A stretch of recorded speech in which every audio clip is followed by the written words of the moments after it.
عورت خلا کا مطالبہ کرے، یہ ایک سوال ہے، کن صورتوں میں؟ یاد رکھیں شریعت مطہرہ نے بعض صورتیں مقرر کی ہیں کہ اگر وہ وجوہات پائی جائیں تو عورت خلا طلب کر سکتی ہے۔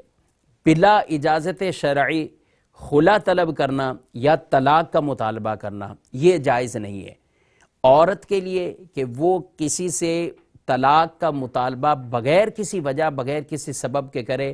نبی پاک علیہ الصلوۃ والسلام نے ارشاد فرمایا ایسی عورت جو اپنے شوہر سے طلاق کا سوال کرے بغیر کسی وجہ کے، اس پر جنت کی خوشبو بھی حرام ہو جاتی ہے۔ یعنی یہ اس کی مذمت کو بیان کیا گیا۔ ہاں جب شریعت کے جو وجوہات بیان کی ان میں کوئی وجہ پائی جاتی ہو، شوہر اس کے حق ادا نہیں کرتا، شوہر اس کے ساتھ حق تلفیاں کرتا ہے، شوہر اس کے ساتھ اسے نان نفقہ نہیں دیتا، شوہر اس کی کسی طرح کی خبر گیری نہیں کرتا، اور جو اس کے ذمے لازم حقوق ہیں وہ ادا نہیں کرتا، تو ایسی صورتحال میں یہ ایسے اسباب ہوتے ہیں کہ جن کی وجہ سے عورت طلاق یا خلا کا مطالبہ کر سکتی ہے۔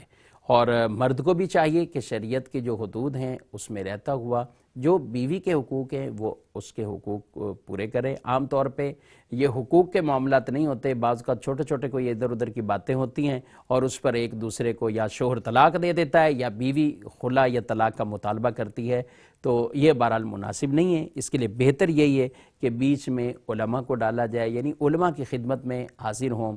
آپ دارالتعلیم سنت بھی پہنچ سکتے ہیں اور اپنے شرعی ان معاملات کے اوپر آپ فتویٰ لے سکتے ہیں کہ ہمارا اب شرعی طور پر یہ حق بنتا ہے کہ حق نہیں بنتا، اس وقت طلاق دینا مناسب ہے یا مناسب نہیں ہے، شریعت ہمیں اجازت دیتی ہے یا کیا ہے۔